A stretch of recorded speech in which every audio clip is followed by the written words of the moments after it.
Okay, yours is working. Mine's working. Hello, everybody. Okay, now we got that. Let's push this down. And let's get rid of that thing. And live streaming. No, I don't want you. I want the dashboard.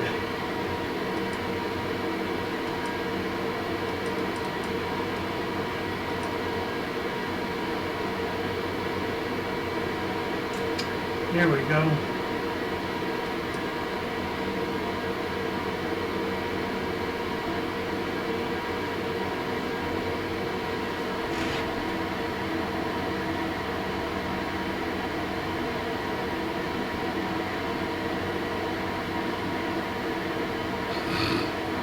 It's giving me the middle finger.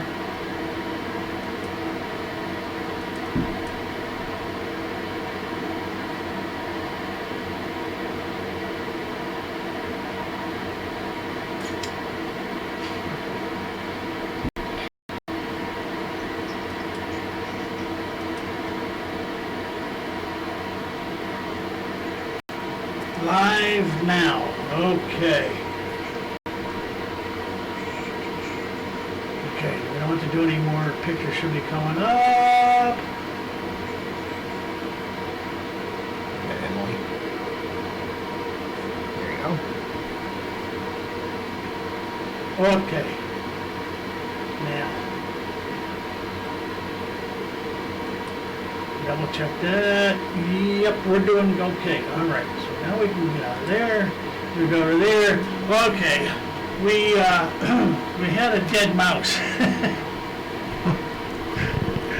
In other words, the battery on the mouse for allowing us to click and get into things went dead on us, and so we were scampering around to find a new one. So anyway, that's why we're late, only by 11 minutes, and I hate to say that, but those of you who have been patient and waiting, I appreciate that, all three of you. Again, I'm going to have to leave here in a few minutes. Kathy is still in the hospital, back in the hospital, however you want to call it. I brought her home on Monday and had her take her back Tuesday. So, although she is doing much better than she was, she's kind of groggy. So, and I'm not going to do the gun shows at this point. I'm going to wait until I get back to do them. And I have a bunch of stories for the guys to go over. They can pick and choose which ones they want to do, and you can tear them apart. Read them, they make your comments, you know, how we used to do it.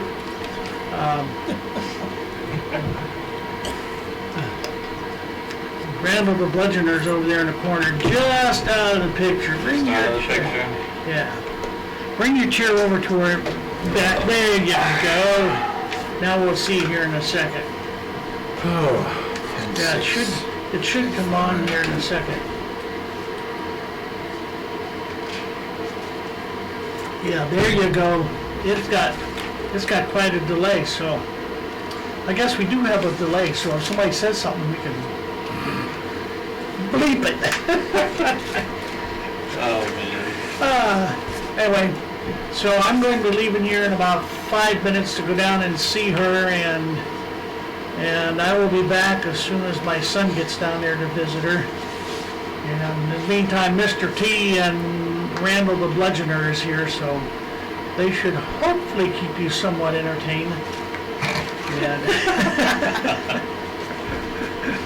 Oh boy.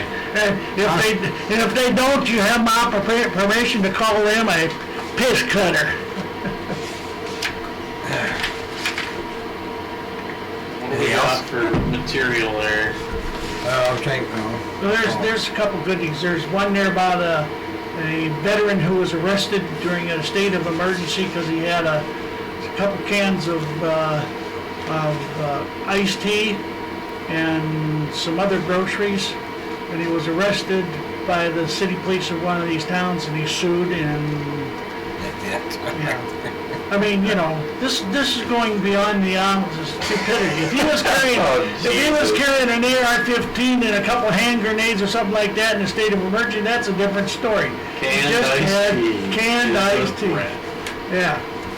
And so, okay, so You're getting a little saucy over there. it's who's getting softy? The police. Oh, they're softy. They're getting stupid. Getting saucy. And the town council that allowed it to go that far was stupid. They spent story says they spent $3.5 million for that state of emergency that they were afraid was going to happen. And the only arrest was made was this veteran on the street with his iced tea. Well, we spent that money. We got to justify it somehow. Oh, let's get this guy. I hope it cost them $3 million to pay this guy for damages. I don't know. So anyway, people, on that note, I'm going to split as soon as I figure out what I did with my glasses. There they are. And I will be back just as quick as I can, and we'll do the gun shows. And these guys can do whatever they want, even if you want to get into a song and dance routine. I don't know. You know. Okay, guys, I'm turning it over to you. Have mucho fun. Yeah, mucho fun. Mucho gracias.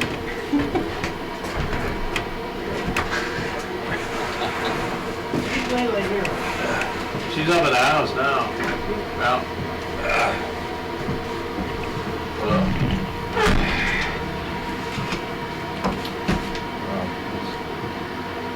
Everybody's saying hi.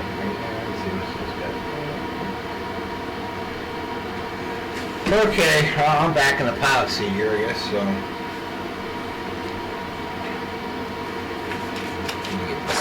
What is this? It'll be my tobacco and my pipe. Oh, There's a lot of junk on there. We should probably clean this place up sometime. again. Oh, Okay, well, let me start moving some of these articles here. This is, you may have seen this, October the 4th. FBI reports AR-15 is used in less than 3% of all gun homicides. And the AR-15 is not the weapon of choice for 100% of gun homicides here. Okay, well, it's that time of year again. No, not just autumn, or as it's better known, pumpkin spice latte season. It's that time of year when the FBI releases yearly crime stats, and we can laugh about how uproariously wrong liberals are about gun crime. Big issue in 2019, of course, is the AR-15 and related rifles. As we know, the former Texas Rep. Roger Francis O'Rourke gets near the presidency, hell yes, he's going to take your AR-15. Hell no, he's not going to get near the presidency. But if you get the feeling he's not only wanting to seize your guns, but you get the feeling he's not only wanting to seize your guns among Democratic contenders, which is true, they all want to seize our guns.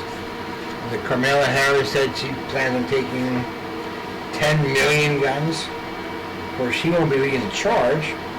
She's not brave enough. But anyway, that's my... Get back to the story here. This is really funny because in 2018, AR-15 is the most popular sporting rifle in the country.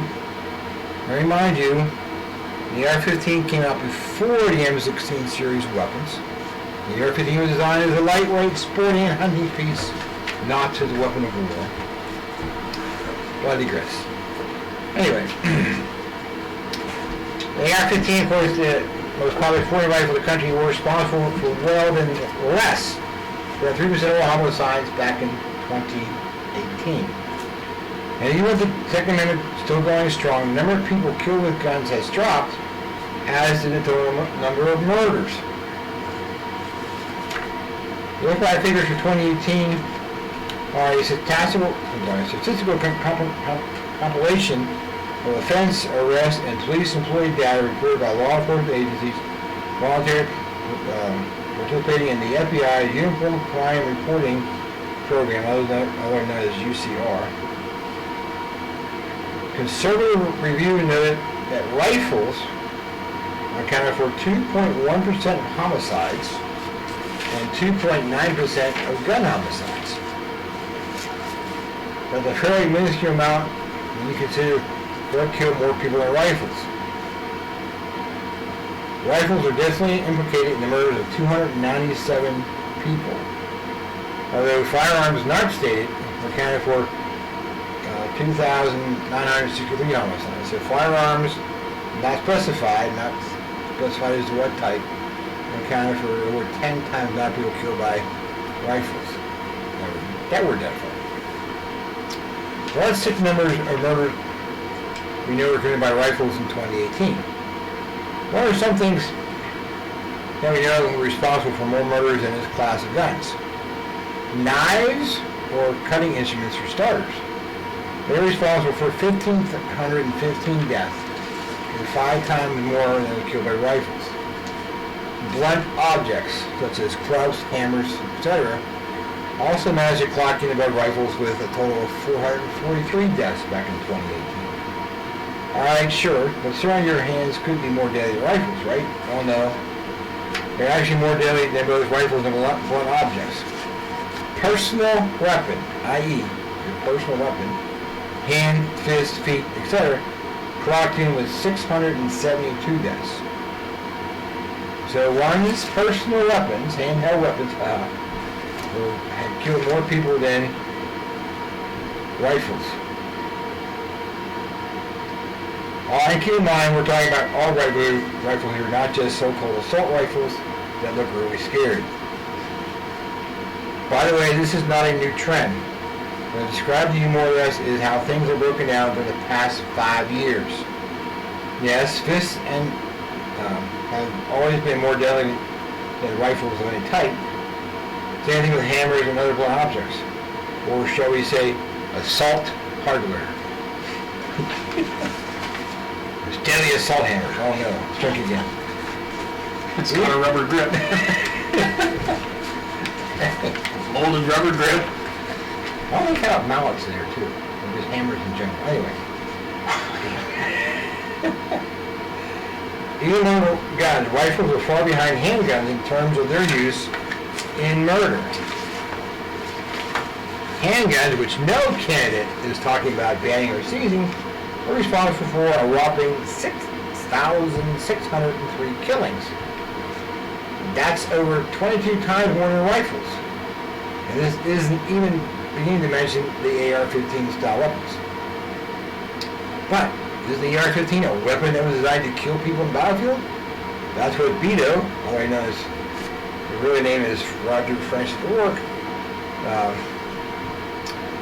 has, I mean just read what it actually said. This is what Beto, or his honest Beto, a man clearly above using mass shootings to reboot the Israeli campaign, told us. Now, he told us that when you're shot with an AR-15, the high-impact, high-velocity round, when it hits your body, shreds everything inside your body because it was designed to do that. Surely that makes it extra deadly, right? None of these stats are to believe.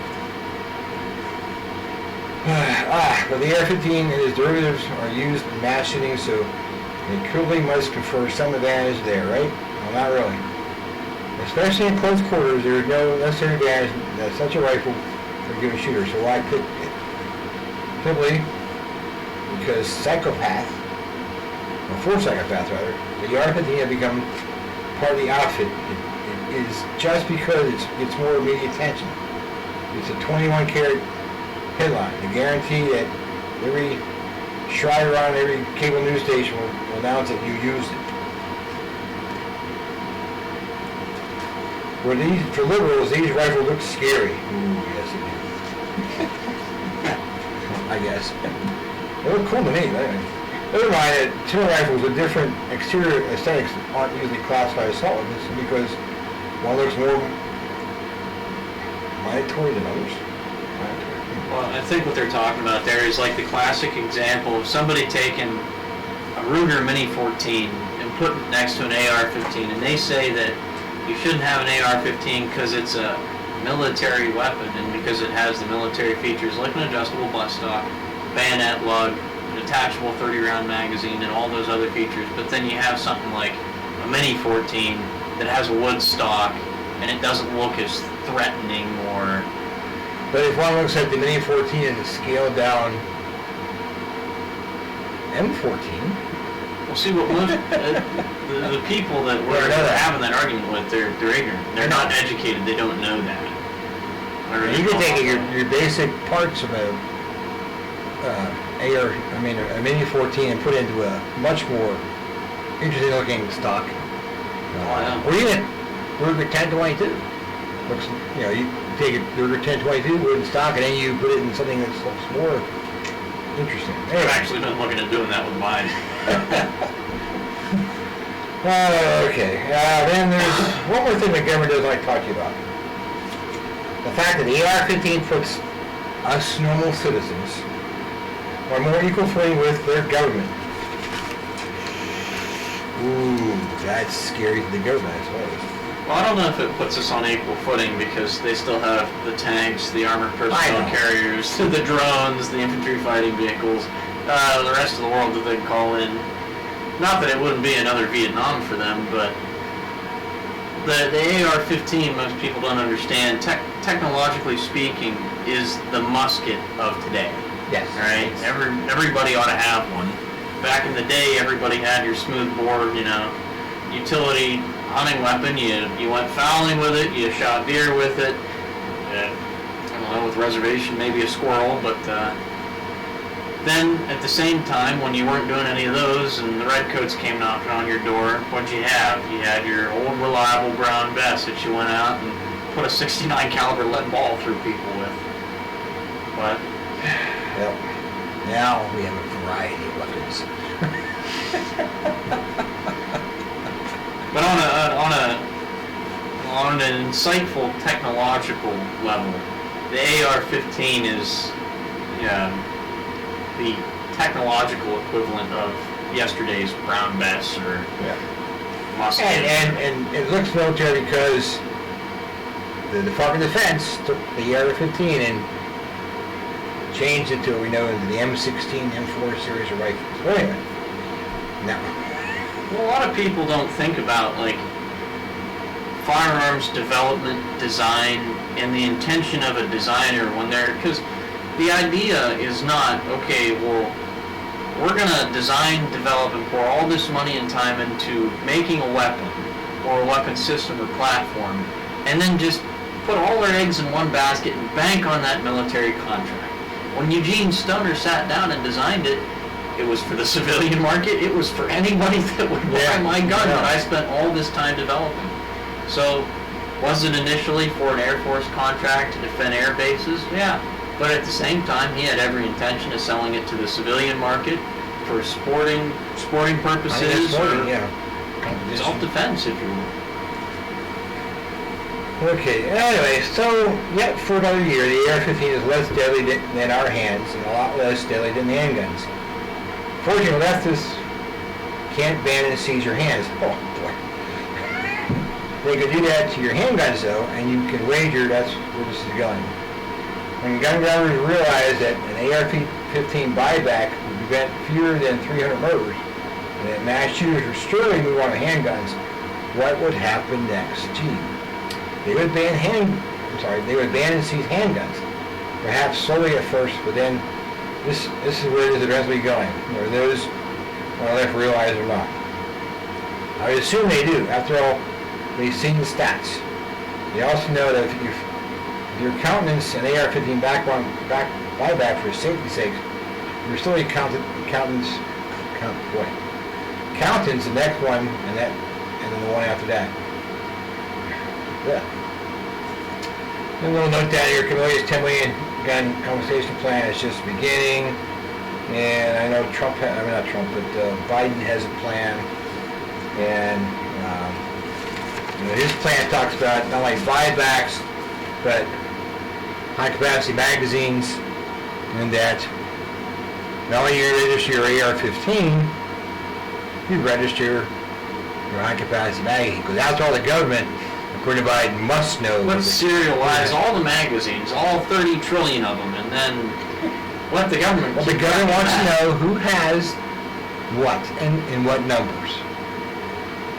See, what I've never understood is what does a registry do to prevent people from getting their hands on and going out and shooting other people? It doesn't. Well, it doesn't do anything. And that's what they don't understand. What does the registry tell them? Well, it tells them, all right, when we go to take over, we go to confiscate or become a tyrannical government, who do we shoot first? Who do we go knocking on their door? You know, things like that. A few comments here. Okay. Oh, I gotta go back. Where are you? Going back on. Winterborn asked me a question. I gotta find it now. Where you go? Winterborn. Winterborn. Do I have a PO box? I have no idea what that is. What? A PO box. POBX. I have no idea what that is. You have to educate me on that one. And does Beta Works still have front teeth? As far as I know.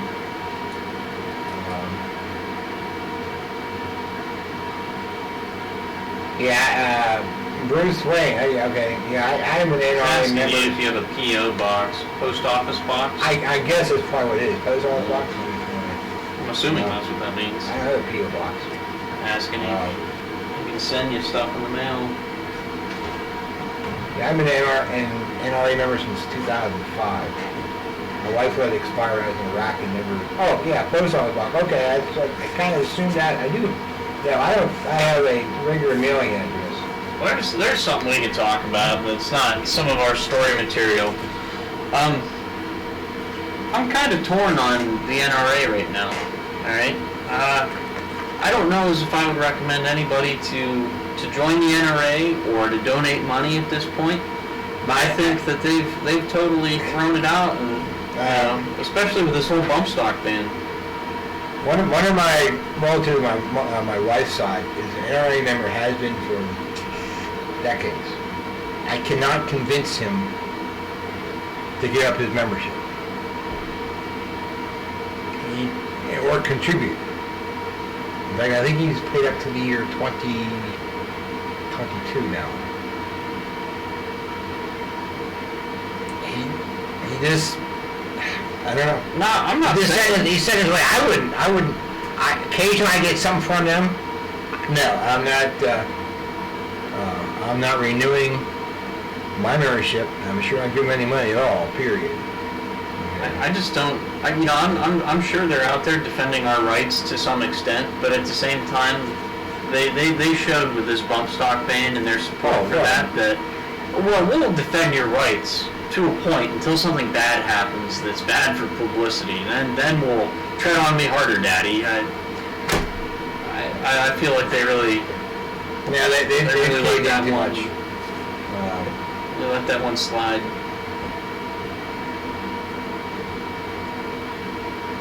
Okay, I missed it. What's JPFO there, G.I. Joe? I have no idea. I know what GOA is. I can't see these comments. I get stuff all in all the time. I don't know JPFO.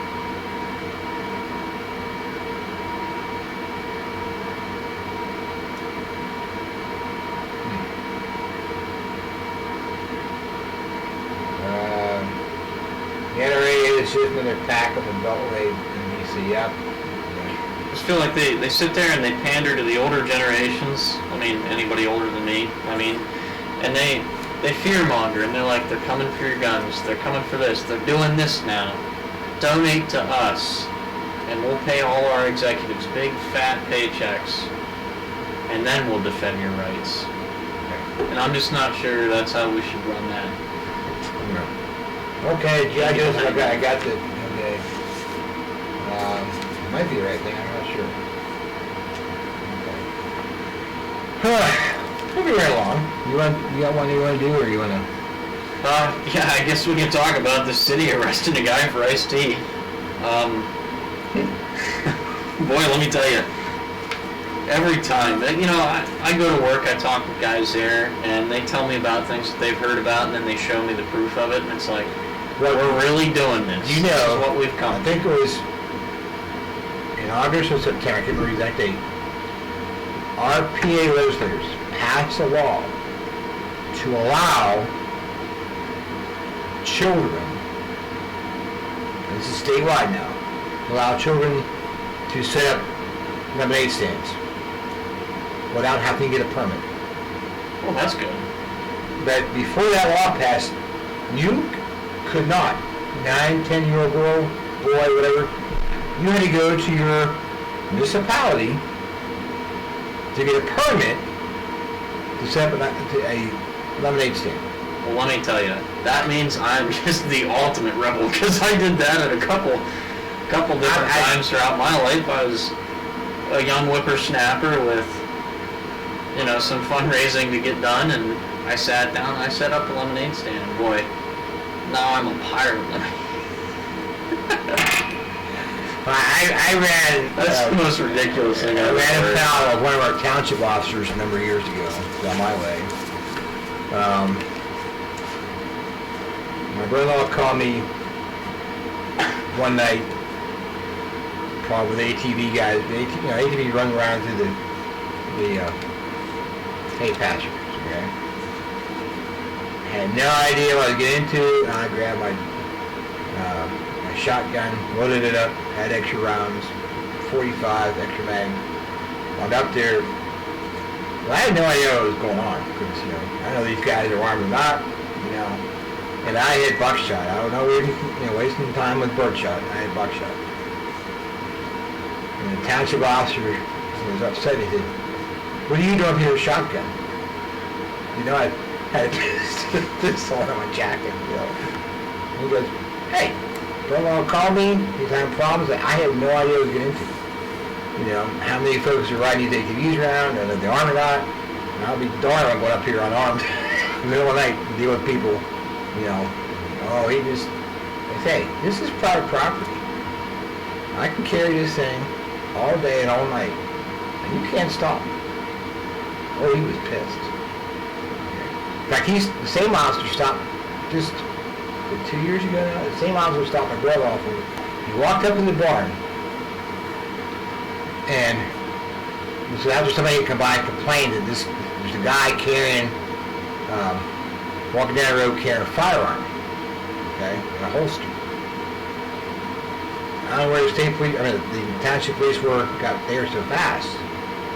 I mean, lights, you know, and told my brother, you can't carry, you know, open carry. Well, you can in Pennsylvania, okay? But my brother said, I'm not carrying this is my trimming shears. I'm not carrying a handgun at all. But, you know, I was wrong. Yeah, he was absolutely wrong. And this guy, you know, you beat him with a club, I guess. Not sensitive. I don't know. I think the police training anymore,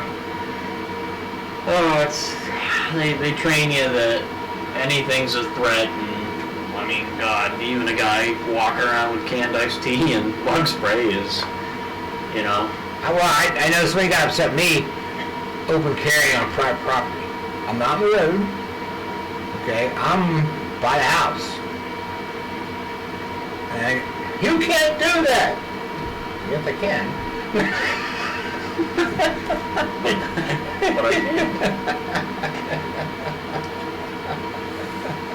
Anyway, let's go talk about the veteran and the rest of it. Well, you know, I was skimming through this earlier, boy, let me tell you.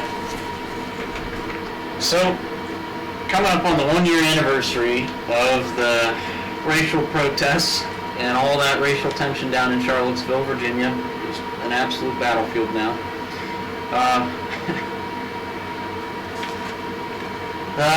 A veteran was arrested, and from what I read here, it was a disabled veteran with a walker buying cans of iced tea and bug spray. This guy's hobbling around with the walker. Yes. And they they spent $3 million on security, only to have a dozen police officers swarm a veteran that can't hardly fucking walk. Who's just trying to do some light grocery shopping. He's got razor blades. He's got... Oh, he can cut somebody. Oh no. By himself. Oops. And iced tea.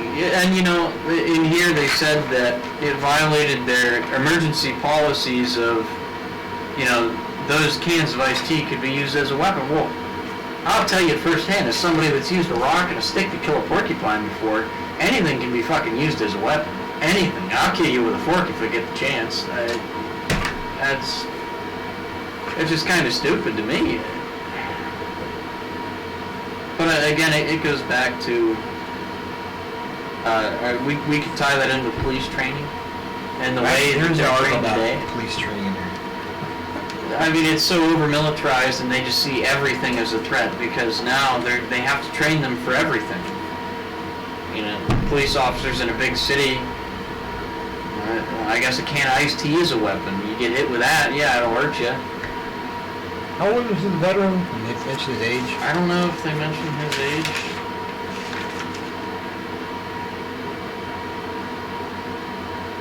I don't even mention the conflict that he was in or anything like that. I could see where, you know, if he has all this stuff and somebody comes at him, he could probably throw it as a weapon, you know. Here, here's my suit. I would use a cane or something like that. But a disabled veteran with a walker. This guy can't hardly walk. And he gets swamped by 12 police officers. That's just, honestly, that's poor police work right there. Okay, I don't care how much training or anything. You can't justify that in any sense. There's no fucking way you're even dumb enough. You know, and I've met some pretty stupid people in my life, but to even be a police officer, at least in the state of Pennsylvania, you have to have an associate's degree in something. That's a requirement. Yeah. You know, you have to go to higher education beyond high school, so you're educated to some extent. Then you go through all of this training, and all right, training kicks in. You got all this adrenaline. I still expect you to be able to, you know, tell the difference between, I don't know, a toy gun and a real gun, and a kid playing cowboys and Indians, and an old man doing light grocery shopping from a domestic terrorist. And well, last week I had a couple of my grandsons down, okay, and they're in the backyard. They're not really seen by anybody on the road, but they were playing with toy guns. oh no, not a toy gun. Well, one was we had gotten it, I don't know, sometime years ago. One of those percussion musket thing, okay. So actually it had no orange on it. So at a distance you could say, you know. Yeah, my other grandson had an orange, it was a Nerf gun. So it was kind of orange and yellow, so you know, you could tell it was not, but oh my. You can imagine anybody going by, they're putting... Well, you know, let me tell you, I played Cowboys and Indians, I played Army, I did it all with everybody, my friends, my family, for years and years and years when I was young. Never had any incident where, you know, the police were called or anything crazy like that happened, nothing like that, but, God, you know, I turned out just fine, and I played cops and robbers, Cowboys and Indians, and war, and killed more Japs, more Germans that was actually killed in the friggin' war. I mean... I got them all. And I don't understand all the cops over a kid running around shooting a kid over that. Why that story on? You know, I was going to skip ahead here, maybe. Let me skip ahead to this one. We're talking about the police and their training, or lack thereof. This is from Newsmax, dated October the 4th. Friendly fire incident show NYPD, Newark Police Department, needs more funding for training. Now, the friendly fire shooting incidents of two heroic NYPD officers, Brian Mulkeen and Ryan Simonson, within a year brings into question the training of NYPD officers. And if you've been keeping up with some other shootings going on involving police, you begin to wonder about their training as well. First, let me be clear. The blame for the deaths of these officers goes squarely on the perpetrators. I spent 20 plus years as a police officer in NYC, and I always thought that once you left the police academy, our training was inadequate. Yes, we qualified twice a year at Rodman's Neck, where that is, without weapons, and sat through several hours of classroom lectures. We even had occasional training throughout the year. You sat in class all day, other things do boring lectures. Yeah, trust me, I'm going to do that with the Army. The most recent friendly fire incident, which resulted in the death of an officer, was that of Officer Brian Mulkeen. Officer Mulkeen reportedly chased an armed perp and tackled him, and was then in a wrestling match with the perp for his weapon. Another officer opened fire to stop the perp, and several rounds hit Officer Mulkeen. Now try to imagine this, okay? You and this guy are wrestling over control of a weapon. So they're wrestling on the ground, rolling over, doing other stuff, and the other officers come up and start firing? Why not just grab the perp around the neck, or grab you, put a hand or two on the gun, and take control of the weapon? No. Shoot indiscriminately. It works every time. Yeah, well, I guess. Anyway. Friendly fire. You mean acceptable casualty.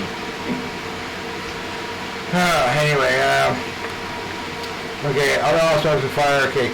2 rounds hit Officer Mulkeen. This was an enormous tactical error. You never shoot from afar. It sounded like they weren't close up and personal. When an officer and a perp are wrestling, they are on top of each other, and the chance of you hitting the perp would be a lucky one.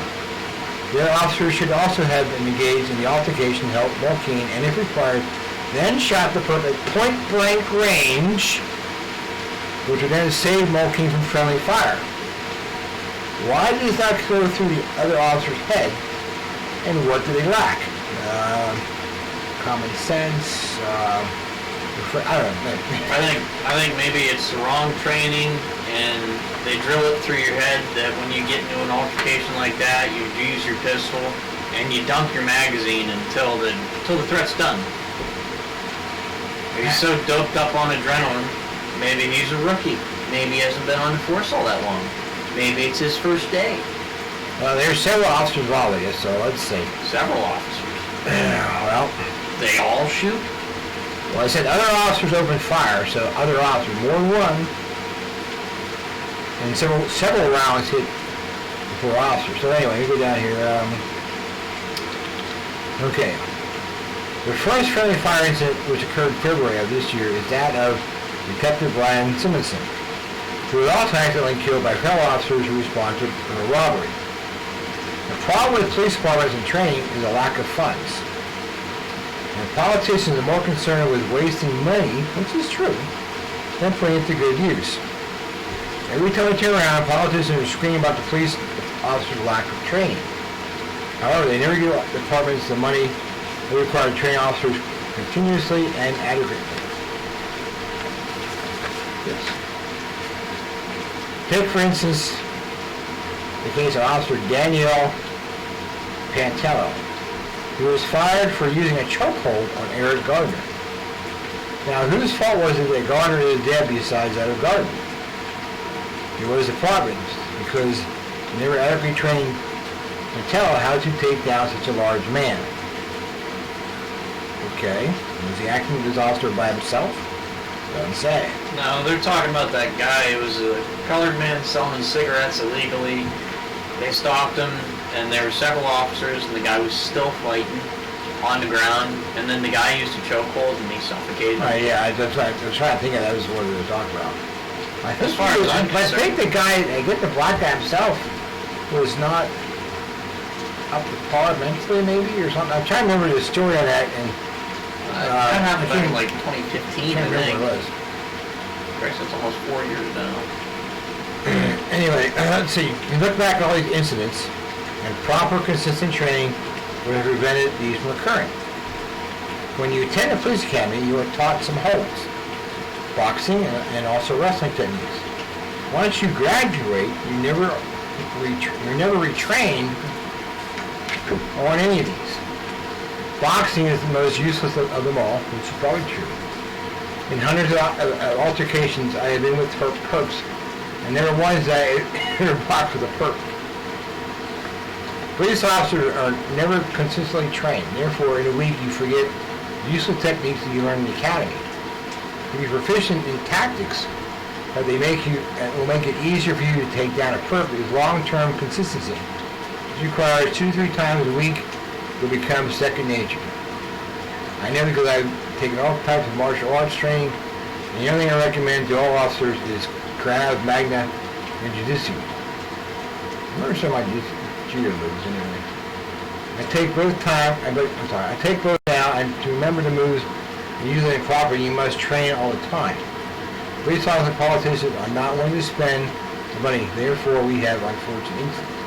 I think thinking about a problem, a situation, might also help in developing some kind of proper response too.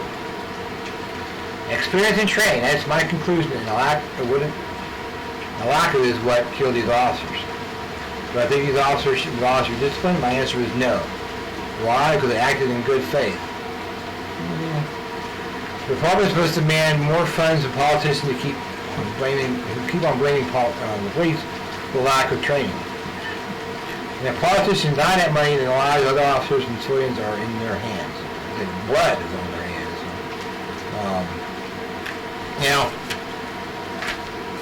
Before going to Iraq in 2004, I received training at lovely Fort Bragg, North Carolina, on both how to use a pistol, daytime and nighttime fire, as well as the trusty M16A2. Once we got into Kuwait, before we could go to Iraq, we had to go through close order combat training, or close quarters combat training, both with pistol and rifle. So we got more training in country. That's all the training we had prior to going into the box, as it were. And everything came out basically 11 months later. This is off on a tangent, but did any of your training include bayonet fighting? No. Any bayonet training at all? No, the only bayonet training I had went way back. That's way what I'd like back to hear. 1977 at Fort Bragg, North Carolina, ROTC summer camp. Even that was kind of... Were you still issued a bayonet when you were overseas? No, being a quartermaster, we were not issued bayonets. We had none to bring over with us. I did bring my K-bar.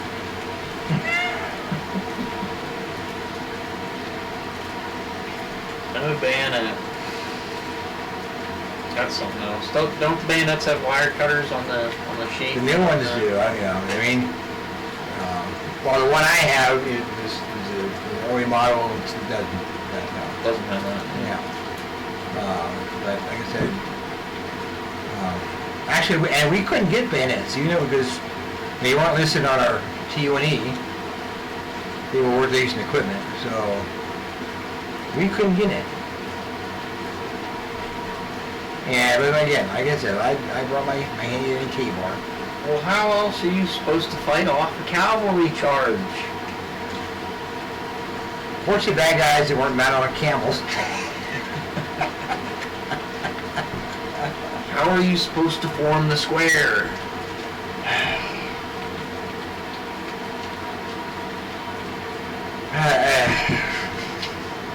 They don't do that anymore, Actually, I was kind of disenchanted with the convoy training we had in Kuwait on how to defend yourself if ambushed. And they were discussed that I had rep on, bringing up, okay, they are in column, okay? But why not bring up another vehicle and start forming a square or rectangle to fight from? Never went into that. So the extent of the training on that was get out of the car and shoot back? Yes. Which then became a different issue when I trained up again to go over 2006 at Fort Dix, New Jersey, where they wanted you to stay in your armored vehicle, your armored Humvee, and fight from there. And opening your door, opening your window was not the school solution. It was that you're gonna have a machine gun on top and you're gonna take care of the bad guys. Time out.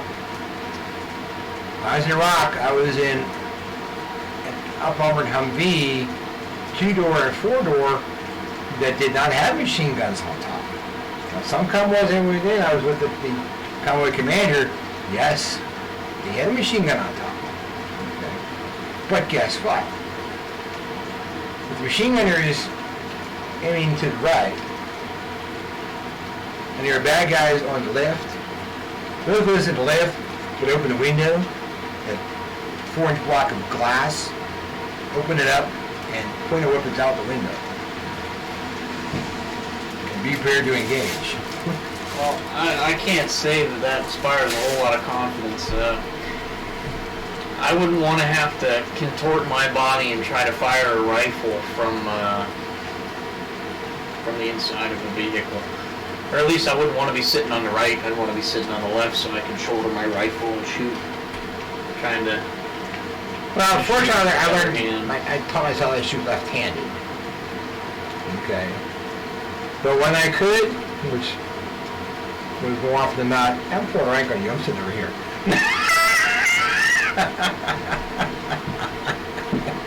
I'm sitting in the left field corner.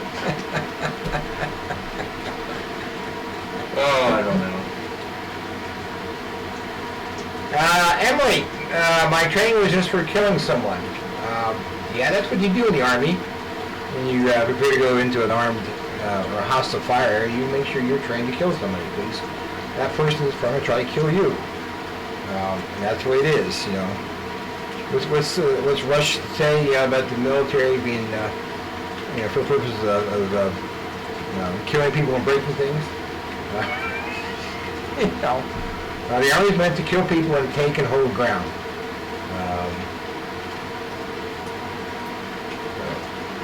Okay, Ginger Baker. I'm sorry. Who is Ginger? Oh, never mind. That's right. I'm sorry. I didn't hear Richard said. Okay, the drummer. Okay, I forgot about that. Yes.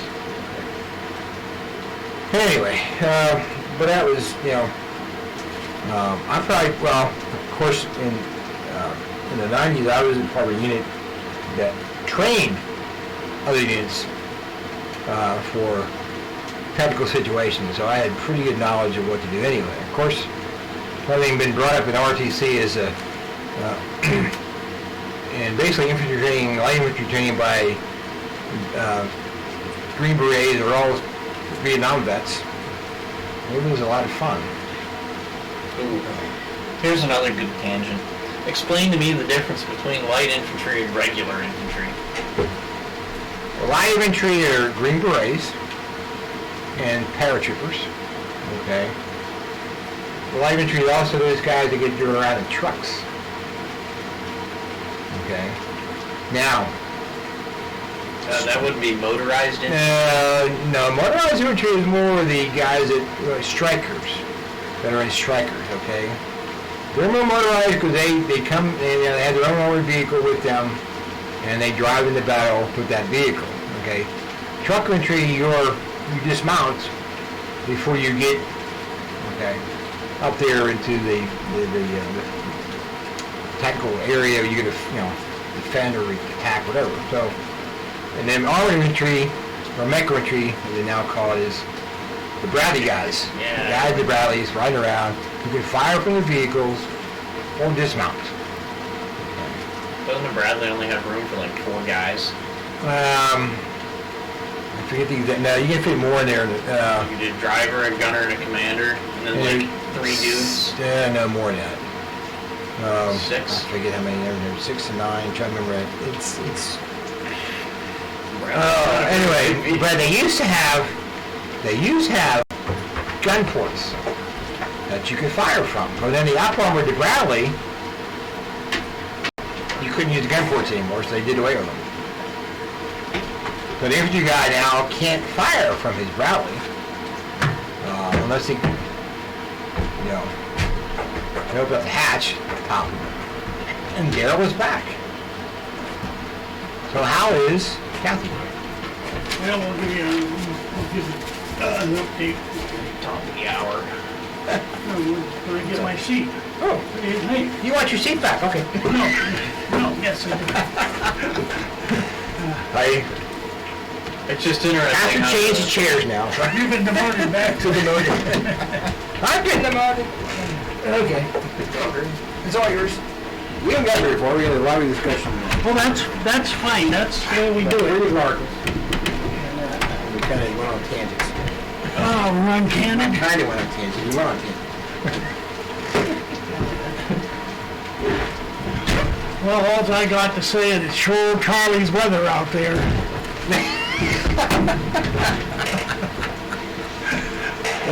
Season ain't over yet. Well, Here's a good one.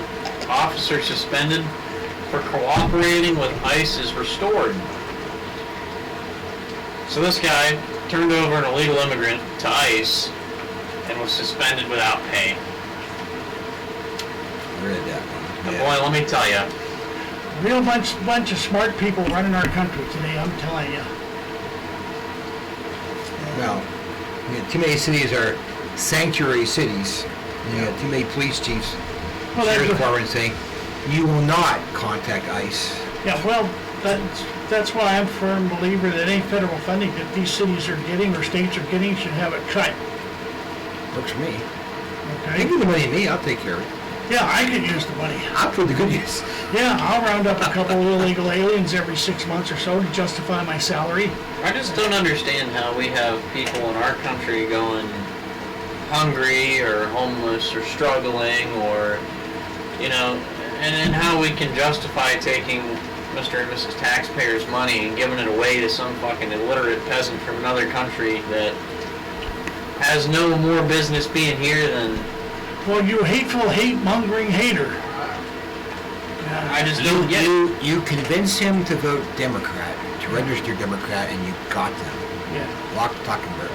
Well, After all, the Democrats are the ones that are dragging their feet and funding the wall, so come on in and sign and send. I heard something, this past week, and I wish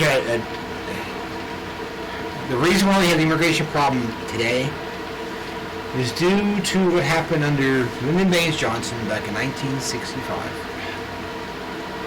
When the Democrats signed into law, basically, hey, come on in, legislation. Ever since then, we've had an influx of immigrants, legal and otherwise, that should never happen. That's when they start phasing out Ellis Island and that. Yes. Yeah. So that's suffering away and come up, and why? Because we need migrant farm workers. Yeah. They will come in to the jobs Americans go to, and then they will leave. Maybe. Wrong. So now we have, you thank Lyndon Baines Johnson and Democrats back in the 60s. LBJ, Alvin LBJ. Bankbook Jr. Now LBJ lied. Actually, now He did what? back in World War II, he was a Naval Reserve officer, lieutenant commander, and he got some strings pulled to go in uniform to the South Pacific Combat Zone. Okay, and he convinced their crew to lie, so that he, Lyndon Baines Johnson, and a few others on the plane could get silver stars for gallantry in action. For what? Opening a thermos full of coffee. Oh, they went through. come on now, they earned that silver star. Because you know, he was near people firing at him. I don't think he actually hit the plane. You know, If they didn't hit the We were within people were 35 firing. miles of the enemy. We all get medals. It's about this story that for the longest time we made kind of hush, you know, not gonna talk about it. But then it comes for, hey, you lied. That reminds me of a. Gotta get a little closer to your mic. It reminds me of a story of a general visiting the front during the First World War, you know, to inspire the Tommies before the big push. And here he was walking around with his assistant, His aide. trying to think. There was a captain that got in trouble because he was being a smartass. And the general was sitting there talking, and he was going, just remember, if you ever get scared and falter on the line, remember that me and Captain so-and-so are right behind you. Captain so-and-so goes, about 35 miles behind you to be exact. Yeah, well, yeah, Yeah, and they fell down and skinned their knees, so they got a Purple Heart too. Oh, well, you know, this is the same general that's got, you know, medals clear down the chest and all these ribbons and decorations. you familiar with the term chateau generals? Yeah. Yes, that was. The French were notorious for that. Well, I'll give him a medal because he'll turn around and give me a medal, and then I'll turn around and give him a medal, and then I'll give somebody else that same medal, and I'll get 2 more medals in return. I had a Next thing second you glass know- of wine. I'm so brave. Put another medal. The next thing you know, you have to have a dump truck or a panel truck for to put all their medals on. The Army is notorious for medals, the ribbons. That really. It's supposedly supposed to impress people. There's only one that really impresses me. And that is the one, there's 2 actually. And one, the Purple Heart, for those who have actually sustained wounds in combat. Okay. And the other one, the Congressional Medal of Honor. Those are the only 2 that impress me. Other than that, a lot of it's window dressing. I mean, there are Silver Stars, Bronze Stars, clusters for them, and all, and so on and so on. But See, I like the way that the Germans did it with the Iron Cross and the assault badges and campaign badges. That's the way to do it. That's the way to do it. Or the I don't want to take away from little it. white ribbons that they'd stitch on their uniforms for single-handedly knocking out a tank. Yeah. Not that that's real hard, but Well, it is if you don't have another tank to do it with. You only have a pistol, a 45 or a 9mm Luger. Panzerfaust. oh, single-use Panzerfaust. Yeah. And there's so many Russian tanks. How can you miss? Yeah. Watch this. Over my shoulder. Oh, got him! Rear view mirror type. Well, I'm running the other way. Boom.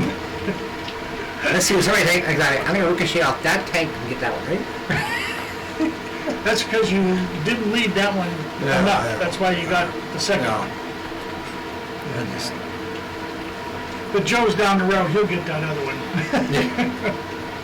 No, I don't want to take away from those who served in combat that have earned Bronze Stars and Silver Stars and clusters and all that to go with them. But once you get beyond those awards, you're doing a lot of window dressing. Like when I went in, National Defense Service Medal, everybody got one. Okay. Here not too long ago, at the so-called end of the Cold War, everybody that served from whatever date it was, 1948, Higher than 91 or something. something like that, to 91 got a medal. I didn't. Actually, it's not been officially. You can get a certificate but it's not. Yeah. I got one sent to me from, oh God, who was the Secretary of Defense at that time? Rumsfeld? Yeah. Who? Rumsfeld? Rumsfeld. I know he's in the back. Could be. It could be. I got the certificate up there at the house. There was so many of them.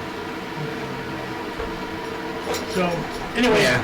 Kathy is still in the hospital. Her regular psychologist is back from vacation tomorrow, and we'll see what's going to happen then. The other lady is covering her OS, the one who released her last week, when she really should not have released her, has now decided, well, I'm going to wait and let Mr. Oh, crap, I can't pronounce his name now. Anyway, her regular psychologist, and then that way she won't take the heat for whatever she did, so. And Avoid responsibility. Pass the buck. yeah, that's the participants, the National Defense Medal. We had a nickname for it. We called it the Gee Dunk Medal. Because every Sunday you were allowed to go down to the Gee Dunk, and if you had money you could buy candy bars and Coke and watch TV because you had Sundays off. Yeah, that's what it was. Participant Man Award. Yeah, that. So.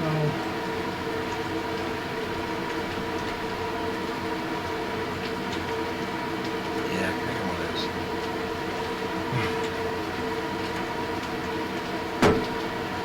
Well, if you don't have one laying around the house there, that 20 millimeter lathe, you can make one. They're real simple to do. A CO2 container tube in the back of a long tube with a explosive warhead in theory, and a tube to puncture it with so that the CO2 will drive it out. Make contact, go boomy. Now, the faster it goes depends on how big a CO2 container you use to propel it with. A big one. Yeah. So, anyhow. Wake up your neighbors.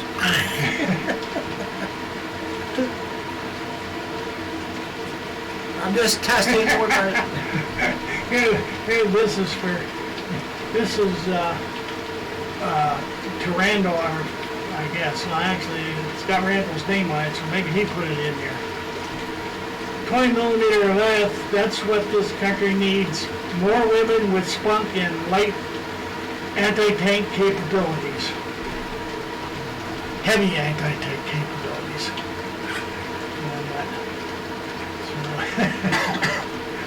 Anyway, were we done with this, or were we just... Oh yeah, we're I think we talked about everything. Oh, yeah, we still got... Still got well, don't be stingy. Did you do the veteran? Oh yeah, we talked about that. Okay, well then, I'm going to take a break here, and since it's 12 after 7, and put the gun shows out. Oh, yeah. Uh-oh, what? Right. I don't like this story. It's titled, Open Up, Mandatory Home Inspections. Yeah. Welcome to the U.S. of A, Zeke Heil. I am from Homeland Security, Zeke Heil. Okay, next week, or this weekend coming up, October the 12th and 13th, Chapmanville Fire Hall on Route 27, over there by Titusville. I will be there. I'm putting it on with another guy to raise funds for both me and the other guy and the fire hall. So if you're so inclined, come to the gun show, buy some food from the fire hall so that I can pay them the rental fee and make a couple dollars to pay the confounded bills, tax bills. I ain't paying the medical bills, they're piling up too, but I'm not worried about them. What's the worst they can do? Take my birthday away? I got 40 or 50 they can have. They make you younger then? I don't know, it doesn't matter at this stage. October the 19th and 20th at the Rocky Grove Fire Hall, Franklin, Pennsylvania. Again, that's 19th and 20th. Then Ashtabula County Fairgrounds, Jefferson, Ohio, October the 26th and 27th. I will be there at that one. I will also be at the Rocky Grove, so if you're around the area or if you're coming in from a long way off, take a road trip. Stop by and say hello. Tell me you hear me, hear this on the raw radio or whatever. Yankee Lake Ballroom, 1814 State Route 7, Brookfield, Ohio, November the 9th and 10th. It's a fairly easy show to get to, and it used to be a big one. I haven't been there for years. I don't either. And so it's just been revamped and restarted by somebody else. So we'll see if he gets it filled up. Then Hermitage, PA, at the Hickory Post VFW route, U.S. route. That's U.S. Route 62, east of PA 18. By 2 miles. November the 16th and the 17th. And then we got Harbor Creek, PA, U.S. Route 20, Saturday, December the 14th and 15th at the Harbor Creek Fire Hall. That's another good show. This time it'll be after deer season. Last time he ran it during deer season, it was a little sparse for attendance. So it should be back. Couldn't imagine why. Yeah, I couldn't either. He didn't realize that deer season had such a big impact on stuff around here. And it's, So now. yeah. Then in January, Kyle Lake Sportsman's Club, 11861 Sportsman's Road off of Route 18, Coney Lake, PA, and that's the 25th and 26th. We also have a show for our Chapmanville again, but we'll get that on the new list.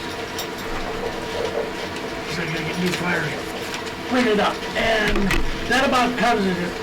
Is it? Yeah. I should have brought down some rubber rum and it did. Anybody feel like a shot of rum? I really shouldn't. Well, there's a bottle of it up on top of the refrigerator. The back door is open. So if you would like to go get it, we'll have a shot of rum. Rum. Look at shot there. So, if you know, in the meantime, we will start that home invasion ship by the government.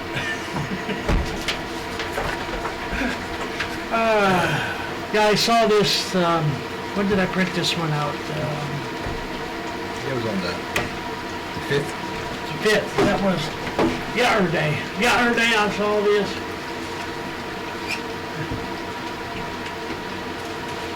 Yeah, we haven't been on a rampage or a rum page for a long time. But we're going to go up and get some and bring it down here. Yeah. Most of the rockets we all grew up with are now in their late 70s and 80s and expect to die off over the next several years. What does that say? Yeah. Rockers. Oh. Rockers.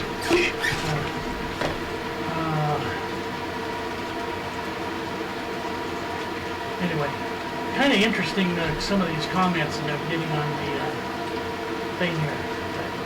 But anyhow, well, Rand the Bludgeoner is up there getting the rum. Oh, he's back. He's back. Man, he was fast. And he found it. It's got the pirate sign on it. So, this happens over in Illinois. It's happened to be over in Illinois. Yeah. There's a paper towel around here somewhere. Yikes. That dead bug. Yikes. Dead bug. Yeah. Oh, well, that's fresh meat. Too much to drink. It's a little protein. Here, that one's clean. That one's clean. And anyway, this is happening. This happened over in Illinois City, the state of Illinois. And Illinois City demanded to inspect its residents' homes without a warrant has triggered a Fourth Amendment court fight. Officials in Zion, Illinois, are threatening the owners of rental units with massive fines if they don't force their tenants to voluntarily allow searches. The Institute for Justice is representing Zion landlord Josefina Lorenzo in the lawsuit against the city. I think they ought to bankrupt the city. Under the Fourth Amendment of the U.S. Constitution, there is only one option for the government when it wants to search a home without the occupant's consent. and that is called a search warrant. Has anybody ever heard of a search warrant? I have. That means you've got to go to the judge and prove that you need to go into that guy's house so you can plant evidence that he was breaking the law. Oh, I'm sorry. So you can see if he's got evidence that he's breaking the law. But in Zion, the city officials fined landlords up to $750 a day or even revoke their licenses unless they force tenants to allow the city searches. In other words, you've got to have a license to have a rental property over in Illinois? No, you have to have a firearms license in the state of Illinois. No, it says right here, you have to have a license. A license to have rental property. Oh, is that what that is? Yeah. Okay. I was about to say, there's something over in Illinois called you have to have a card and you have to- FLID, firearms owner. Firearms, yeah, well, that's where identification card. Yeah, well, see, that's the way it is up in New York. Yeah. You have to have a list of all the firearms you own on your card that you have. Screw you. And the banana boat you came over in on. Anyways, just because someone chooses to rent rather than own their home, it doesn't mean they give up their constitutional rights. IJ, Attorney Rob Pencola, said it's plainly unconstitutional for Zion to force renters to open up their homes to government inspectors without a warrant and under threat of extreme penalties. Lorenzo wants to protect her tenants' rights. Some of the tenants have refused to allow warrantless inspection of the city. Has threatened her with fines. So the city has threatened her with fines. I missed the so. That's mighty big important. You gotta sow it, make it official. So the city did that. Rather than wait for the city to issue numerous fines, Josephina and three of her tenants, I ain't going to read them because I don't want somebody's listening, get back to them, are teaming up with the Institute for Justice to file a federal lawsuit fighting Zion's unconstitutional ordinance.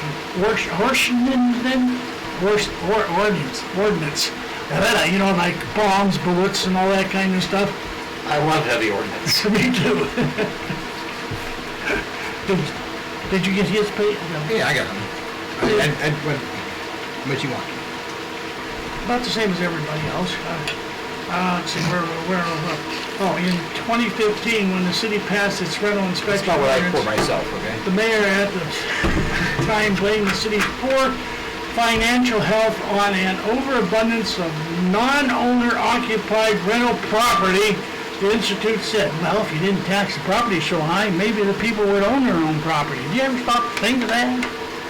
Even though when people are renting, they are still paying that taxes, but you're paying it indirectly. And not only do they not pay the taxes, they don't have to pay for the upkeep of their property. Okay? So, but constitutional rights do not depend on property ownership. IJ said the Supreme Court has held that such mandatory inspections can be allowed, but only if the inspector first obtains an administrative warrant. In other words, I want to go look in your house, so I got to go get this warrant from the judge, because I have to explain what I'm looking for before the judge or the justice of peace is technically supposed to issue the warrant. Zion officials... But don't they also have to have reasonable cause? Like, if Joe Schmo's on Facebook saying, oh, I want to do this, this, and this, and blow somebody's head off, blah, blah, blah, blah, blah, or alludes to the fact that he's doing illegal activity in some way, shape, or form, then they can go, all right, well, hey, man, we probably ought to go in there and have a look around. If he's posting stuff like that, number one, if he's posting stuff like that on the internet, he's an idiot, okay? Because that's going to throw a flag and have people come. I mean, it's like Homeland Security, they can't search your car, they can't search your house without reasonable or just cause, and that they have to have that before they can go to the reasonable judge. Suspicion is what it's called. Or yeah, reasonable suspicion. Yeah, but they can always claim to have reasonable suspicion, even though they can't prove it, Well, I suspected him. He was carrying a bag in his house, and I figured he was carrying a bag of ball-making material, so that was suspicious. I'm going to shift back to 1984, 1987, and then West Germany. Nuremberg military, military command area. I rent an apartment, second floor, okay, a 3-story building. My landlord is a Czechoslovakian political refugee, okay, and he has run into Americans before. Now, in the rental agreement, because he had problems with prior American tenants, there was a clause in there that said he could come up and providing someone's home and in there. He wouldn't do it, when the apartment was occupied. Was come in and look around to make sure the apartment is how it is supposed to be. The walls don't have holes in them. Yeah. Torn up the carpet. Yeah, torn the carpet up and all that stuff. Okay. And I said, okay. Well, he did it one time. Well, he did it one time, but we didn't do the normal American idiot stuff. We took care of the apartment. My wife, went back in the floor and cleaned things up. We kept everything neat, all tidy and stuff like that. And we had to develop a rapport with our landlord and his wife. And the landlord's, the wife, the father of the landlord's wife. What happened to the cork? Sit right here. I got it right here. And they wanted to help shovel the driveway in the wintertime. No problem. Sidewalk, no problem. Yeah, we did everything. And I forget the cutoff time was 9 or 10 o'clock. Your music, you turn music down because people start going to sleep. Not a problem. We didn't play our music loud. It was feeling nice because I'm going to bed too because I get up in the morning and go run PT or something with the unit or whatever the case may be. So he had a problem. Did you have the privileges of an officer to where you didn't always have to run PT or you didn't have to do that? Well, the first half of my tour I was a commander, so I had to run PT unless, I had surgery for others. For a few weeks I didn't run because I had a broken bone in my an old injury from 1980 at Fort Chaffee, Arkansas, Garden Cubans. And I had a surgery on it, so I couldn't run for a while. Yeah. And then when I could go to run, I didn't leave PT because I had to get back in shape. So I said, elected my executive officer, you take the unit, I'm going to run, get back in shape. I haven't run a while. So but then staff officer, you're expected unless you were on duty. You were the officer in charge of the at the time overnight. You didn't have to run PT the next day because you were on call, but you could have come in and done something, checks or something. So you were that day not you didn't have to come in and run. But more often not, when there's PT, I'm running. I was about to say, I would love to be an armchair officer. No, 35 miles behind the front. Getting all those ribbons for just touching your gun. Yeah, just touching your gun. Talking the gun that's made out of steel. You want to go up there beyond him when they start the offensive. That way you're there on the ground and you can clean. I was there. I was right behind you. 35 miles behind you. You have all my support. I'm behind you. Yeah. Mm-hmm. Anyway, the last couple paragraphs, and I got a comment to make. For the government to go inside your home, it needs a warrant. But Zion and cities across the country routinely ignore this fact.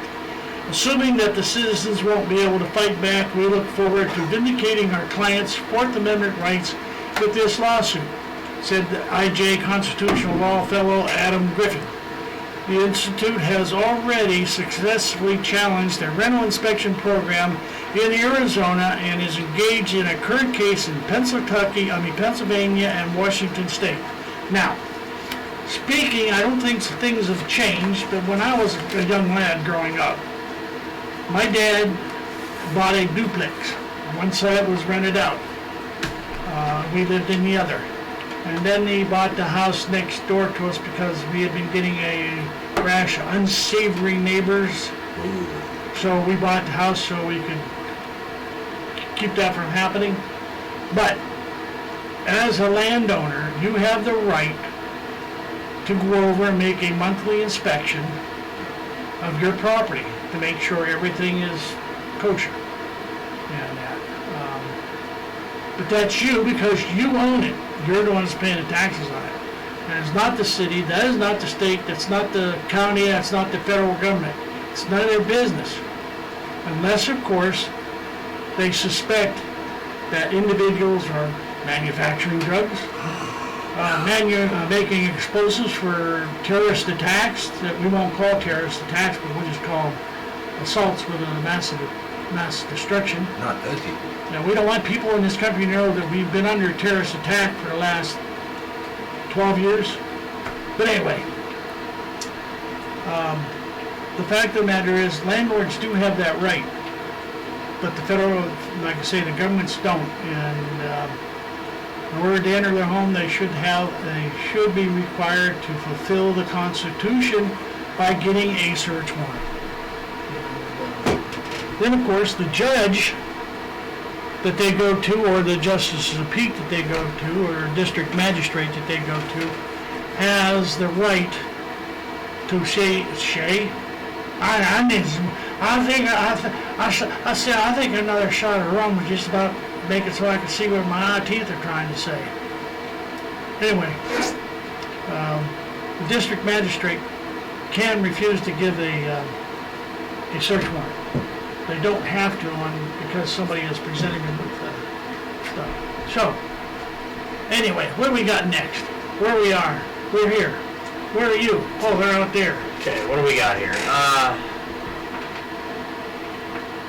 FBI, murder rate fell in 2018 as violent crimes plummet. Did you do that earlier?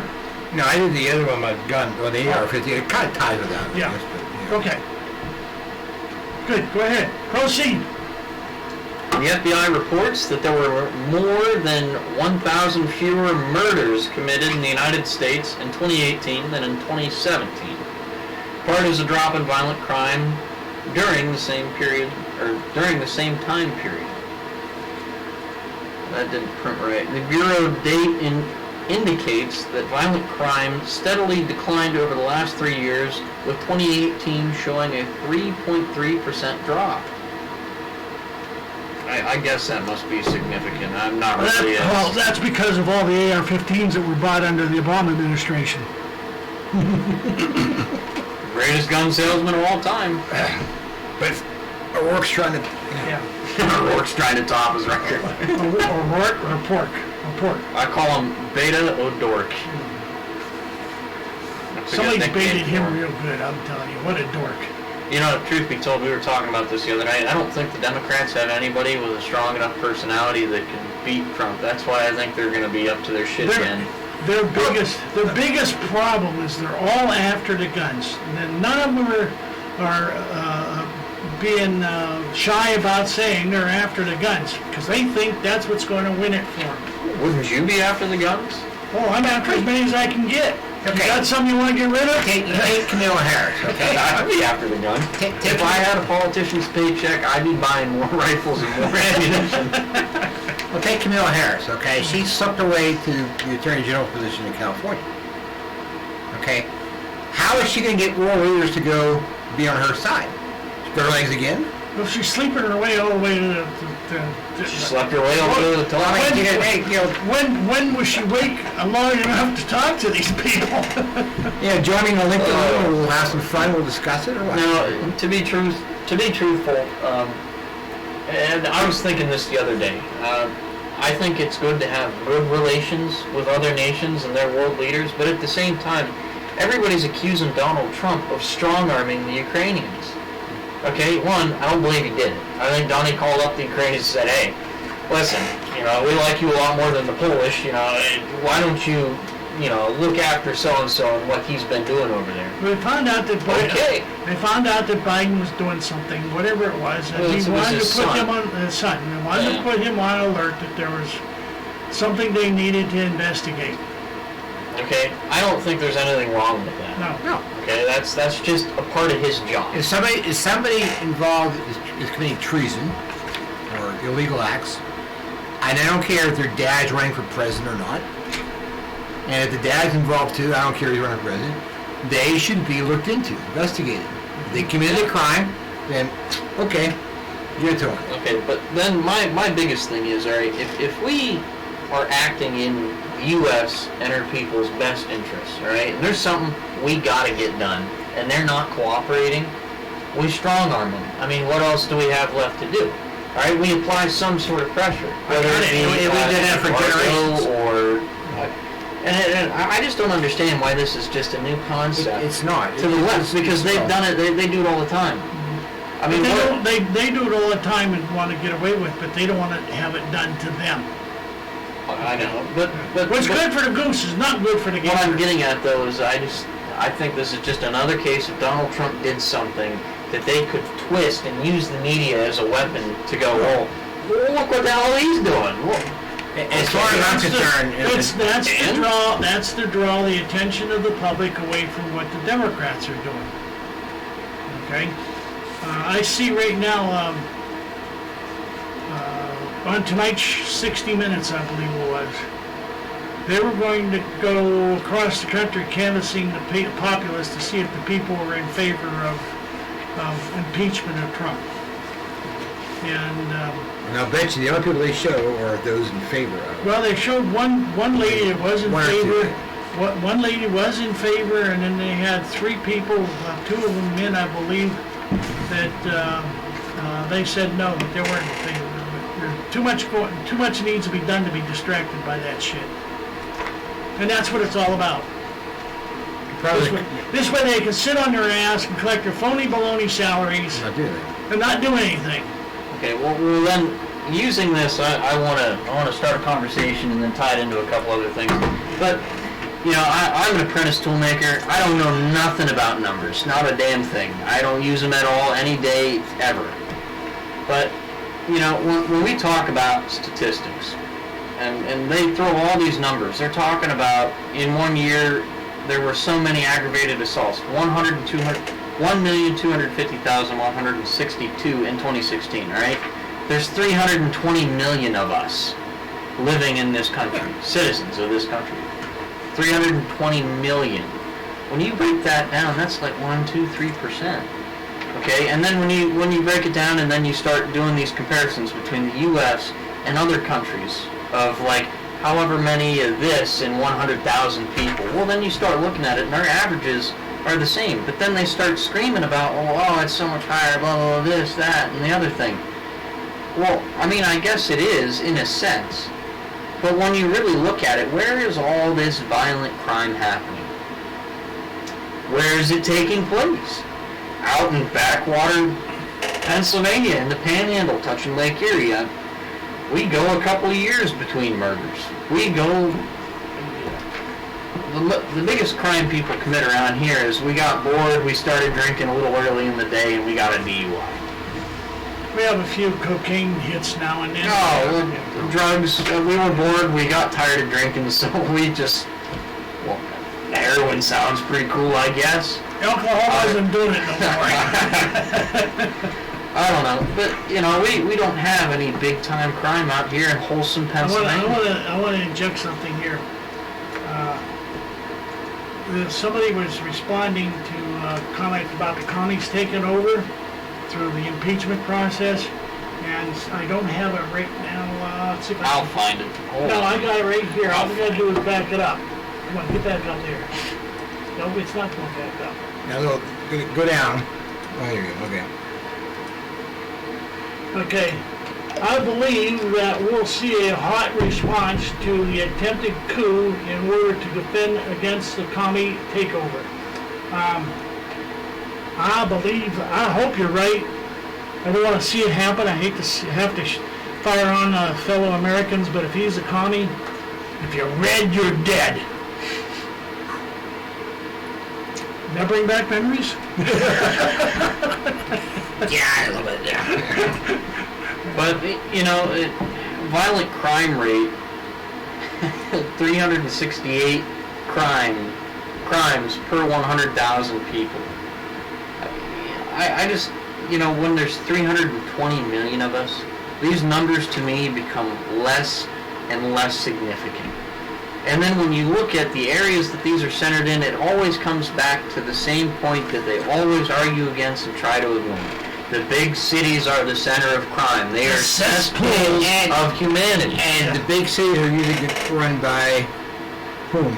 Democrats. Democrats. We'll take a model American city from back in the day. Detroit has not had a Republican mayor since 1962. And look where it is now. Oh, You yeah, go to such a beautiful parts in beautiful. downtown, and then 3 blocks later, you're in a third world country.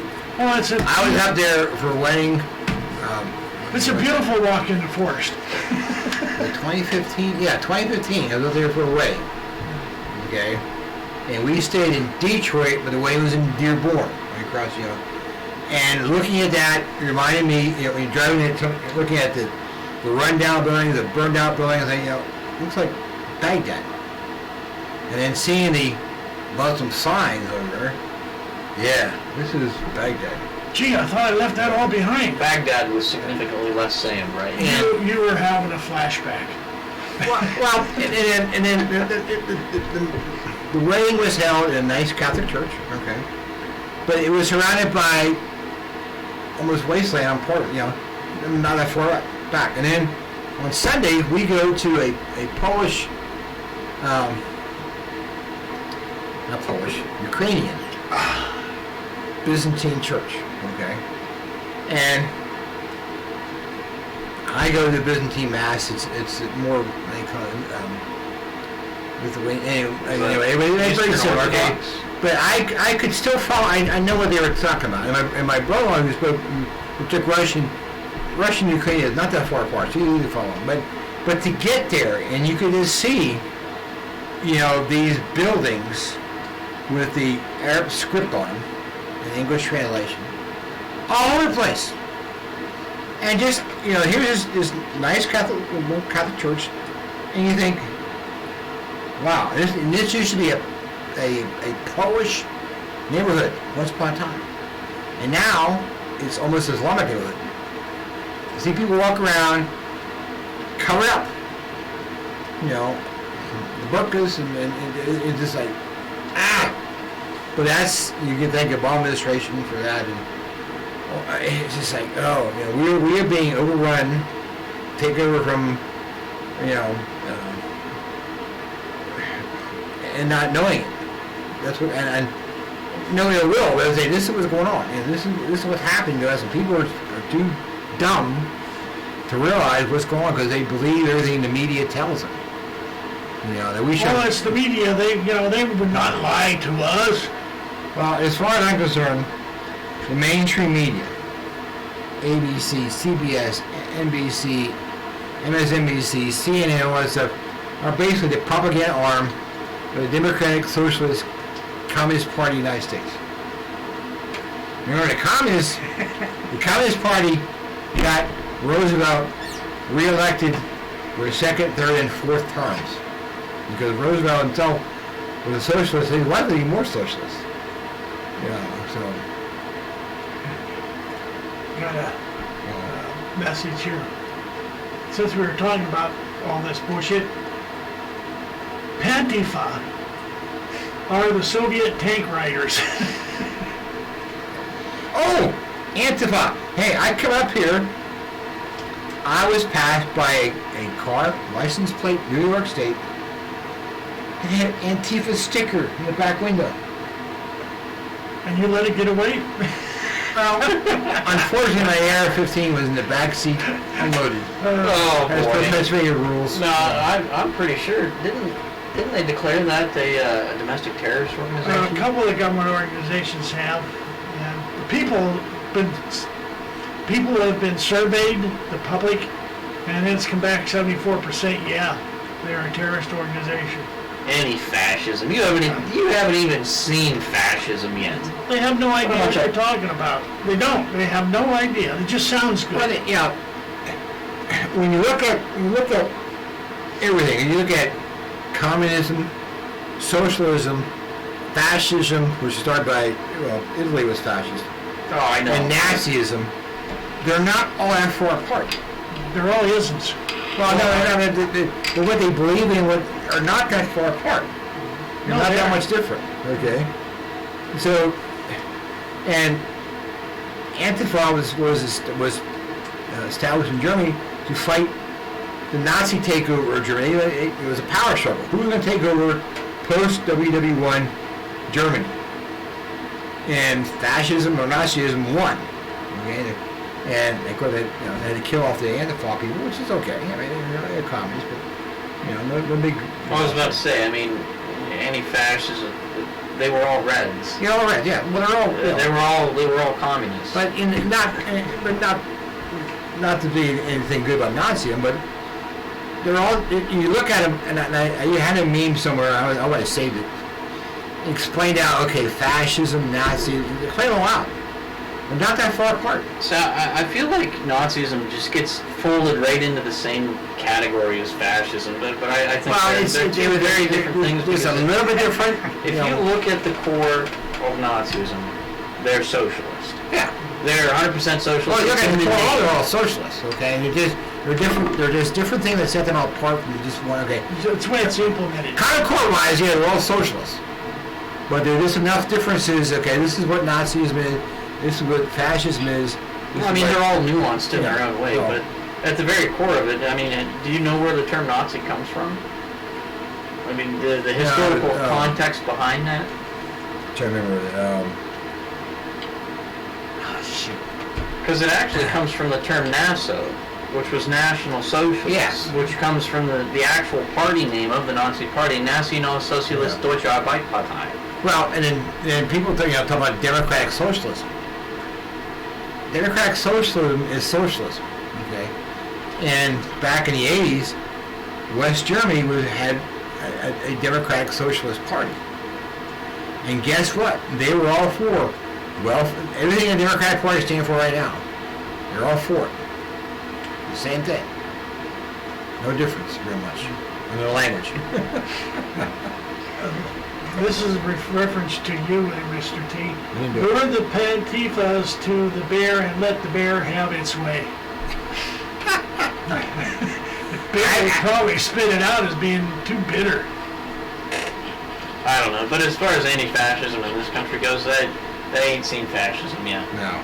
They ain't seen it. I mean, They wouldn't know fascism if it slapped them in the face. That's because we as a nation have been dumbed down. I mean, I remember reading about the Night of the Long Knives and Nazis burning books and all that stuff, and Nazi round up people, and communists do the same thing, but people today don't know that because they weren't taught that. It was overlooked, passed over, ignored, whatever the case may be. So they're now, because they don't know it, they're more subject to being coerced by it, and because they don't understand why it is, how bad it actually is, why we should never do it. Here's something, not to change the subject, but we'll change the subject. Okay. This is out of Newsmax, and this kind of struck me as another slam at the deep state. Trump ordered a substantial cut in National Security Council staff. Okay, one of the biggest problems we have in this country is the National Security Council issuing their edicts that this is because you don't need to know this because it's a national security involvement here. So, but anyway, President Donald Trump has asked for a substantial cut in the National Security Council staff. Bloomberg reported late on Friday, citing 5 people familiar with the plans.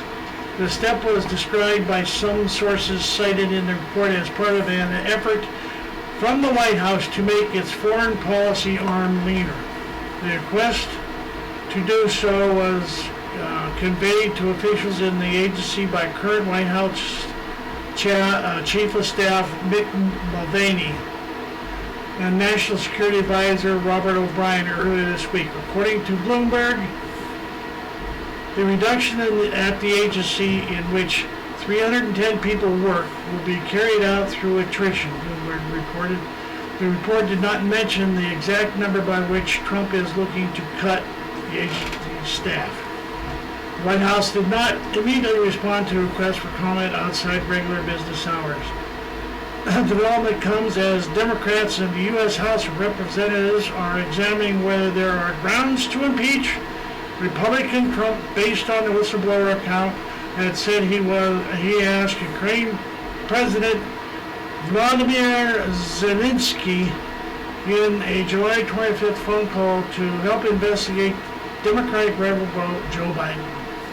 Lawmakers are investigating concerns that Trump actions have jeopardized national security and the integrity of the U.S. elections.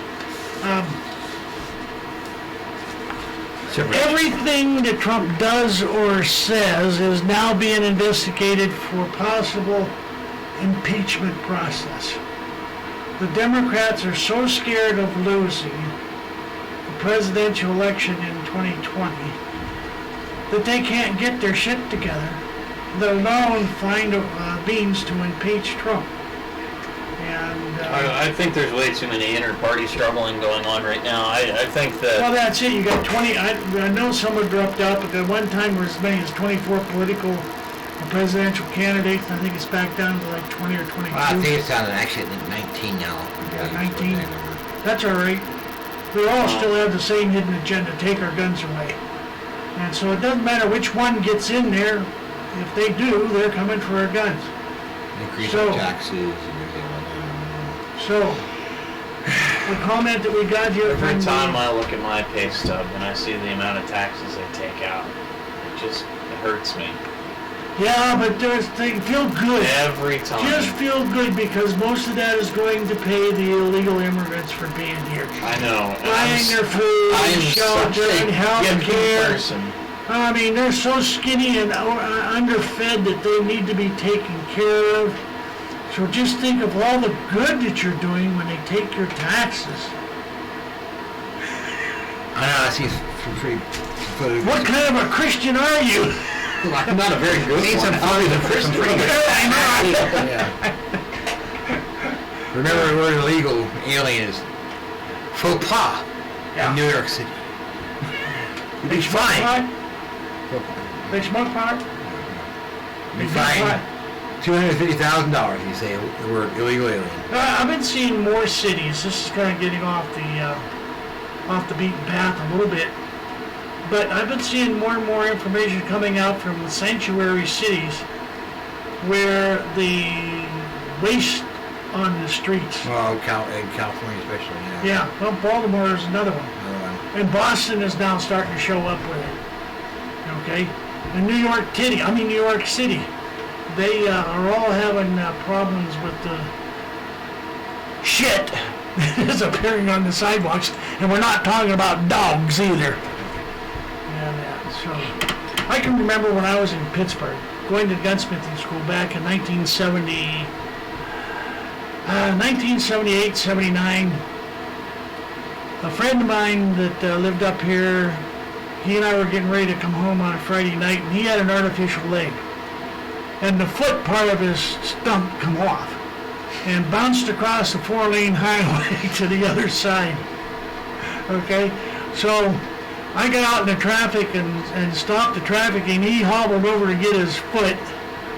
And then we come back, and he went into the school, and he called the prosthesis place, and they said they stay open for him. So he said, "Would you drive me over there?" 'Cause it was his right foot. He couldn't drive. But yeah, I'll take you over. At that time, I don't know if Forbes Avenue is still one way, but Forbes Avenue was one way going up to where the prosthesis place was. And then 5th Avenue was one way coming down. Okay, going the other way. Now, Forbes Avenue, a lot of business, okay, hardly any residents. 5th Avenue, Little Africa. Okay. As we were driving, I got stopped at a stoplight on 5th Avenue, and I had a 38 Super, government 38 Super, and I just took it, because it was a hot day, and put it in my crotch of my elbow like this and pointed it out the window, because I was stopped at a stoplight. And this big boy, must have went 7 feet if he went an inch. And when he come over and put his hands on on my car, and looked down and immediately put his hands up and backed away, and he said, "Let the man through, he's got a gun." Okay. So I went about 2 blocks until I was out of there, and I came across a police officer who was directing traffic. And I stopped and signaled him to come over, and I told him what happened. He said, "Mean you had one of them in sight and you didn't pull the trigger?"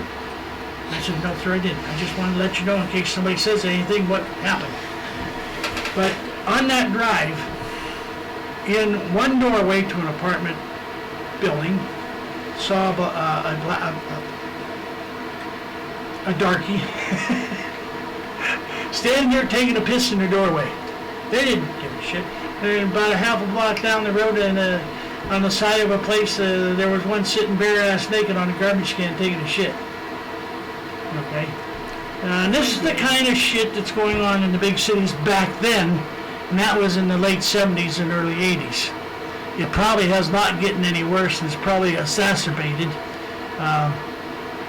because of the sanctuary stuff, and we can't, well, you can't do that, he has right. Yeah, he has right to shit in the garbage can. At least he did it in the garbage can, not on the street. And so somebody had to come along and pick it up. And so, but anyway,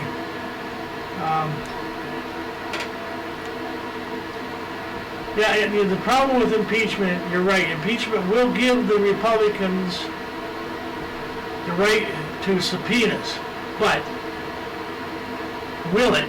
If the Democrats run it the way they want to run it, it ain't going to happen. And because this is a witch hunt, and they haven't found any witches yet, and they're not going to stop until they think they can find one. So, but all right, we got 4 minutes. One of our watchers said, "Hey, buy more ammo." Yeah. With the gun sales sort of peaking right now, again, it's time to fill up on the ammo.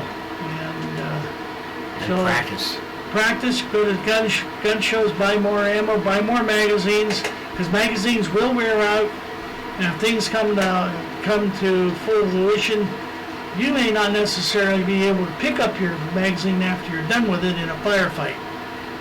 So you got to make sure you have some in spare somewhere. So, any last comments there, Mr. Teddy?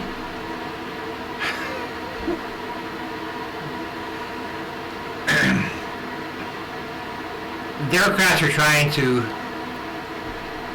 steal the 2020 election. And I read one comment.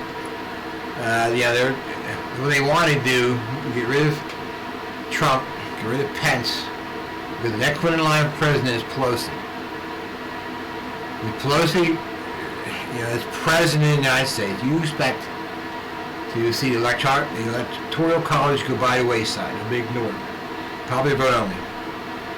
You'll see our rights and the constitutional rights be walked over, stomped on, ignored, whatever.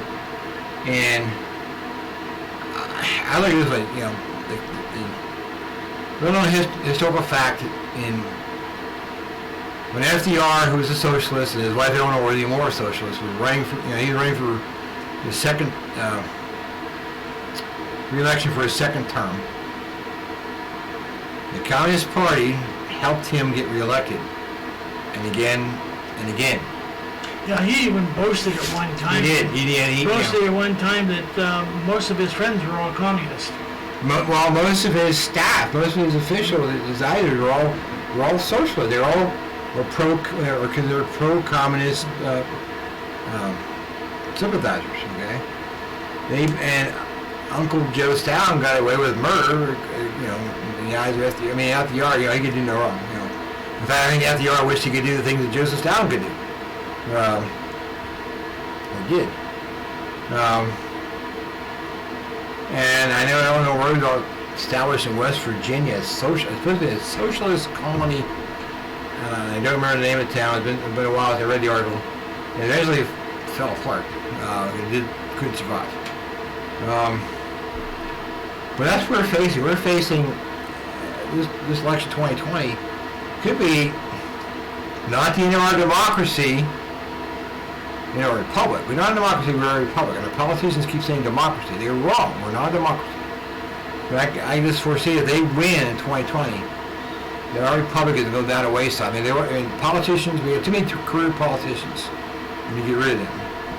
And I just remember John Glenn quote a number of years ago, 75%, I mean 90% now, of what Congress did was unconstitutional. We people have the right to call them on the carpet. We haven't done it. We've listened to the lies put up by politicians wanting re-election or be elected. We've listened to the lies of the media. We've been dumbed down as a nation through the public school system. And now we're in, I'd say, dire straits.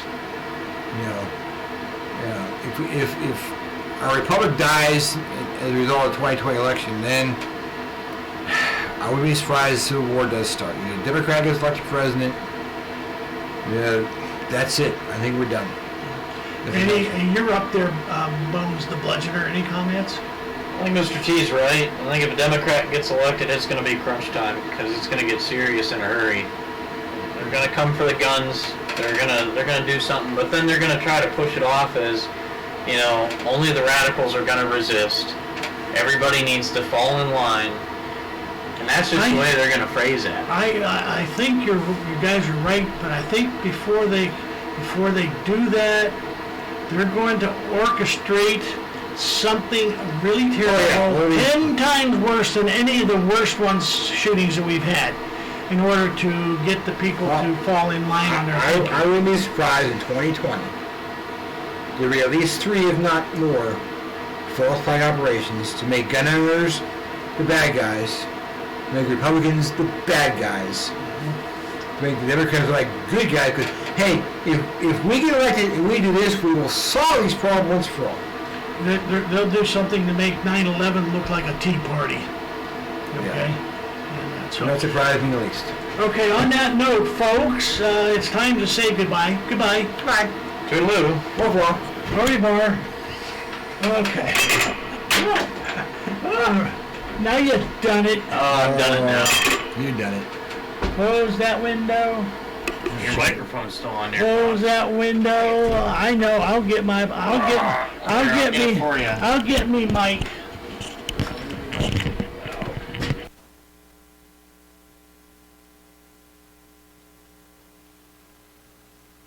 I was thinking, let's